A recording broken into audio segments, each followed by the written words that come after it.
ಜಿಲ್ಲಾಡಳಿತ, ಜಿಲ್ಲಾ ಪಂಚಾಯತ್, ಯುವ ಸಬಲೀಕರಣ ಮತ್ತು ಕ್ರೀಡಾ ಇಲಾಖೆ, ಶಿವಮೊಗ್ಗ ನೆಹರು ಯುವ ಕೇಂದ್ರ, ರಾಷ್ಟ್ರೀಯ ಸೇವಾ ಯೋಜನೆ, ಕುವೆಂಪು ವಿಶ್ವವಿದ್ಯಾಲಯ ಇವರ ಸಹಯೋಗದೊಂದಿಗೆ ಜಿಲ್ಲಾ ಮಟ್ಟದ ಯುವಜನೋತ್ಸವ ಕಾರ್ಯಕ್ರಮವನ್ನ ಶಿವಮೊಗ್ಗದ ಕುವೆಂಪು ರಂಗಮಂದಿರದಲ್ಲಿ ನಡೆಸಲಾಯಿತು.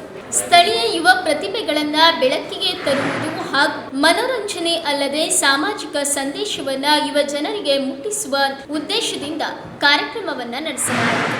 ಕಾರ್ಯಕ್ರಮದಲ್ಲಿ ಪಂಚಪ್ರಾಣ ಭಾರತ 2047 ಯುವ ಬರಹಗಾರರಿಗಾಗಿ ಬರಹ ಹಾಗೂ ಭಾಷಣ ಸ್ಪರ್ಧೆ, ಸಾಂಸ್ಕೃತಿಕ ಉತ್ಸವ, ಜನಪದ ನೃತ್ಯ ಹೀಗೆ ವಿವಿಧ ಕಾರ್ಯಕ್ರಮಗಳನ್ನು ನಡೆಸಲಾಯಿತು.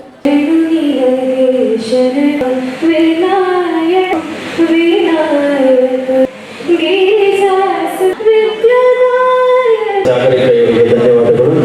ಇನ್ನು ಶ್ರೀಯುತ ಎಲ್ಲರಿಗೂ ಶುಭಕಾಮನೆಗಳು. ಸೇವಾ ಯೋಜನೆ ಕುವೆಂಪು 2024-25 ಸಾಲಿನ ದೀಪ ಬೆಳಗಿಸುವಲ್ಲಿ ಯುವಜನೋತ್ಸವದ ಈ ಕಾರ್ಯಕ್ರಮದಲ್ಲಿ ನೆರೆದಿರುವಂತಹ ಎಲ್ಲ ಯುವಕರೇ, ಈಗೊಂದು ಕಾಲೇಜ್ ಕಾರ್ಯಕ್ರಮದಲ್ಲಿ ಲೇಟ್ ಆಯಿತು, ಹಾಗಾಗಿ ಸ್ವಲ್ಪ ತಡವಾಗ್ತದೆ, ಕ್ಷಮಿಸಬೇಕು. ಒಂದು ಅಲ್ಲೂ ನೋಡಿದ್ದೇನು ಇಲ್ಲೂ ನೋಡಿದ್ದೇನು ಅಂದರೆ ರವಿಕುಮಾರ್ ಅವರೇ, ನಮ್ಮದು ನಿಮ್ಮದು ಕಾಲ ಬೇರೆ ಇತ್ತು. ನಾವು ಈ ರೀತಿ ಕಾರ್ಯಕ್ರಮಗಳಿಗೆ ಹೋದರೆ ಯುವಜನರು ಸೇರಿದ್ದಾರೆ ಅಂದರೆ ಅದೊಂದಷ್ಟು ಗಲಾಟೆ, ದಂಬಿ, ಕೂಗಾಟ, ಶಿಲ್ಲೆ. ಅದು ರಾಜಕಾರಣಿಗಳು ಏನಾರ ಮಾತಾಡಬೇಕು ಅಂತ ನಾವೇನಾರ ಬೇರೆಯವ್ರೇನಾರ ಸ್ಟೇಜ್ ಹತ್ತಿದ್ರೆ ಬಿಡ್ತಾನೆ ಇರಲಿಲ್ಲ, ಮಾತಾಡಕ್ಕೆ ಬಿಡ್ತಿರ್ಲಿಲ್ಲ. ಆ ಸ್ಥಿತಿಗೂ ಈ ಸ್ಥಿತಿಗೂ ಇವತ್ತು ಬಹಳ ಶ್ರದ್ಧೆಯಿಂದ ನೀವೆಲ್ಲರೂ ಕೂತು ಯೂನಿಫಾರ್ಮ್ ಹಾಕೊಂಡು ನಾವೆಲ್ಲ ತುಂಬಾ ಜವಾಬ್ದಾರಿಯುತವಾದಂತ ಸ್ಥಾನದಲ್ಲಿದ್ದೀವಿ. ನೀವು ಮಾಡಿದ್ದೆಲ್ಲ ತಪ್ಪು ಅಂತ ನೀವು ಅನ್ಕೊಂಡಿದ್ರೆ ಅದು ತಪ್ಪು. ನಾವು ಪಠ್ಯೇತರ ಚಟುವಟಿಕೆಗಳನ್ನ ಮಾಡಬೇಕು ಅನ್ನುವಂತಹ ಅವತ್ತಿನ ದಿನ ನಮಗೆ ಅವಕಾಶಗಳು ಇರಲಿಲ್ಲ, ಖಂಡಿತ ಅವಕಾಶ ಇರಲಿಲ್ಲ. ರವಿಕುಮಾರ್ ಅವರು ಸಿಕ್ಕಿದ್ದ ನಮಗೆ ಒಂದು ಸಾಂಸ್ಕೃತಿಕ ಚಟುವಟಿಕೆ ನಡೆಸಬೇಕು ಅಂದ್ರೆ ನಮಗೆ ಬಹಳ ಕಷ್ಟ ಇತ್ತು. ಯಾರೋ ಒಬ್ರು ಇಬ್ರು ಸ್ಟೇಜ್ ಹತ್ತವರು, ಒಬ್ರು ಹಾಡು ಹೇಳೋರು, ಯಾರೋ 4 ಜನ ಹೆಣ್ಮಕ್ಳು ಡ್ಯಾನ್ಸ್ ಮಾಡಿದ್ರೆ ಅದೇ ದೊಡ್ಡದಿತ್ತು. ನಾನೊಂದು ಇವತ್ತೊಂದು ಕಾಲೇಜಿಗೆ ಹೋಗಿದ್ದ ಸಂದರ್ಭದಲ್ಲಿ 55 ಜನನು ಒಂದೇ ತರ ಡ್ಯಾನ್ಸ್ ಮಾಡುವಂಥದ್ದನ್ನು ಕೂಡ, ಮೇಲೆ ಸ್ಟೇಜ್ ಮೇಲೆ 15 ಜನ ಡ್ಯಾನ್ಸ್ ಮಾಡ್ತಾ ಇದ್ರೆ ಎದುರುಗಡೆ 25 ಜನ ಅದೇ ತರ ಡ್ಯಾನ್ಸ್ ಮಾಡ್ತಾರೆ. ಅಂದ್ರೆ ನಿಮ್ಮಲ್ಲಿ ಕೌಶಲ್ಯ ಇರುವಂಥದ್ದು ಅತಿ ಹೆಚ್ಚಿದೆ. ಅದನ್ನು ಬಳಸ್ಕೊಳ್ಳುವಂತಹ ರೀತಿ ನಾವು ಈ ಮುಂದಿನ ನಮ್ಮ ಗುರಿ ಆಗಿ ಇರುವಂಥದ್ದು ಆಗಬೇಕು. ನಮ್ಮಲ್ಲಿ ಕೌಶಲ್ಯಗಳಿದ್ದಾವೆ, ಅದಕ್ಕೆ ಪೂರಕವಾದಂತ ಒಂದಷ್ಟು ವಾತಾವರಣವನ್ನ ಸೃಷ್ಟಿ ಮಾಡಬೇಕು ಅಂತ ಸರ್ಕಾರ ಒಂದಷ್ಟು ವೇದಿಕೆಯನ್ನು ಕೂಡ ಮಾಡುತ್ತೆ.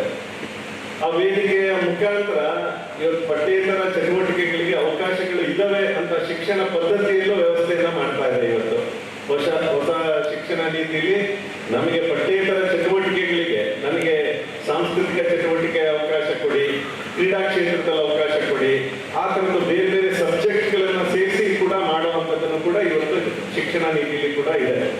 ಅದರೊಳಗಡೆ ಕರ್ನಾಟಕ ಸರ್ಕಾರ ಯೋಜನೋತ್ಸವ ಕಾರ್ಯಕ್ರಮಗಳನ್ನ ಮಾಡೋದು ಬಹಳ ಈ ಜಿಲ್ಲಾ ಮಟ್ಟದ್ದು, ರಾಜ್ಯ ಮಟ್ಟದ್ದು, ಅದರೊಳಗಡೆ ನಮ್ಮೆಲ್ಲ ಹಿರಿಯರು ಮುಂದೆ ಕೂತಿರುವಂತಹ ರೆಫರೀಸು, ನಮ್ಮ ಭಾರತದ ಸಂಸ್ಕೃತಿ, ನಮ್ಮ ಭಾರತದ ಹೆಮ್ಮೆಯ ಈ ನೆಲದಲ್ಲಿ ಇರುವಂಥದ್ದನ್ನ ನಾವು ತೋರಿಸುವಂಥದ್ದು ನಮ್ಮ ಈ ನಡವಳಿಕೆಗಳಲ್ಲಿದೆ.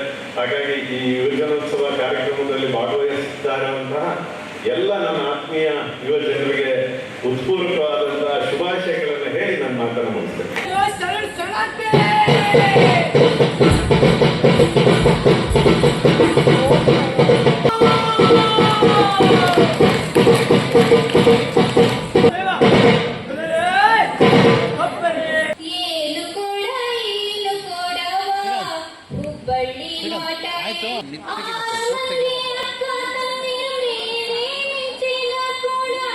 ಜೀವನ ಒಂದು ನಾಟಕ ಶಾಲೆ, ನಾವೆಲ್ಲ ಕಲಿಯುವ ನರ್ತನ ಶಾಲೆ. ಉಯ್ಯಾಲೆ ಓ ಹೋ ಚಂಪಾಲೆ, ಉಯ್ಯಾಲೆ ಓ ಹೋ ಚಂಪಾಲೆ. ಆಡೋಣ ಬನ್ನಿ ಶಾಲೆ, ಕೂಗೋಣ ಬನ್ನಿ ಉಯ್ಯಾಲೆ.